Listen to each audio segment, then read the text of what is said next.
Welcome to the Explainer. Today, we're going to peel back the layers on a book we all think we know. It's a sweet story about friendship, a pig, and a spider, right? Well, the story behind the story? That's where things get truly fascinating. Right out of the gate in 1952, Charlotte's Web was praised as an instant masterpiece. I mean, the legendary author Eudora Welty herself called it just about perfect. But, and this is a big but, the story of its creation is a far cry from a simple, magical fairy tale. So let's dive into this. We're going to uncover the surprisingly dark and deeply personal story that its author, E.B. White, actually lived through. The emotional blueprint, really, for this beloved classic. To really understand Wilbur and Charlotte, we have to forget the fictional barn for a minute. Because the emotional heart of this book, it isn't fiction. Nope, it's rooted in a painful, real-life event that its author could never, ever forget.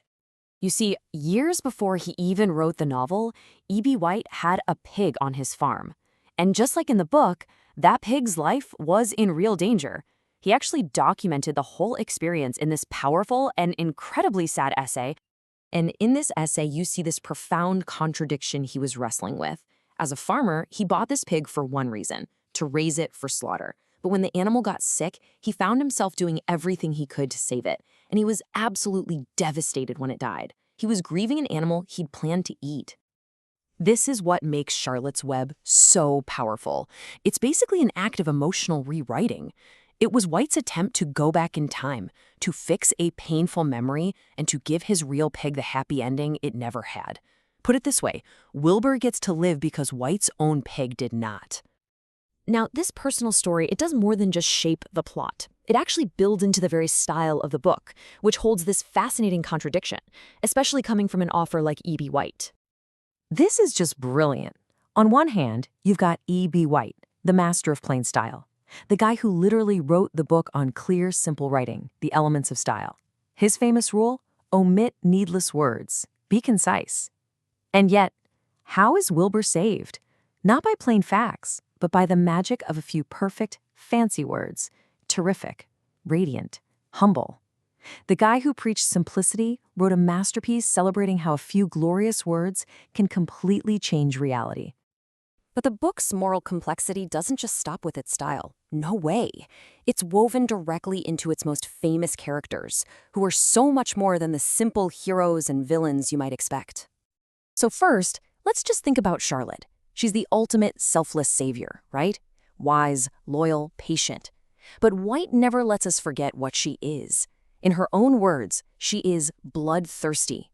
She's a predator who traps and kills to survive.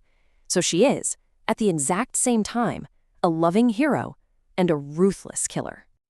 And then there's Templeton the rat. He's a glutton, he's cynical, and he is 100% motivated by his own selfish desires for food. And yet, and this is so important, without him, the plan fails. Wilbur dies. His selfish actions are absolutely essential to saving the day, which makes him this deeply flawed and totally unlikely hero. So what this all shows us is that the book has this surprisingly nuanced view of morality. It's teaching that good things can come from complicated, even selfish places. For a children's story, that is an incredibly sophisticated lesson. Okay, so you've got all this complexity, this beautiful writing, and critics are loving it. You would absolutely assume it won the highest honor in children's literature, but you'd be wrong.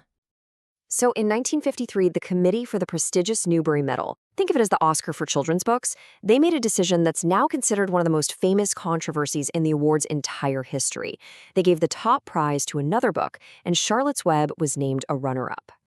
And it didn't just lose, it was the #1 runner-up. That means the vote was incredibly close, probably even contentious. It was just a handful of votes shy of winning the medal that, in hindsight, it's so clearly deserved.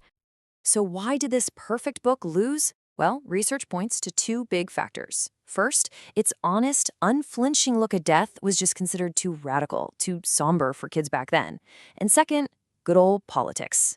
An influential librarian named Anne Carroll Moore reportedly despised the book and used her power to campaign against it. And here's the beautiful irony in all of this. The very things that made it controversial back then are exactly what make it a timeless masterpiece today. Its honesty about death, its moral ambiguity, that deep emotional core that came from real grief, that's its superpower. Ultimately, the book gives us this incredible idea from Charlotte herself, that meaning isn't about how long you live, but how you live. Her short life found its purpose not just in surviving, but in saving someone she loved. It leaves us with this pretty profound thought. A story that started with the very real death of a pig ended up teaching generations about the meaning of a well-lived life. Makes you think, doesn't it?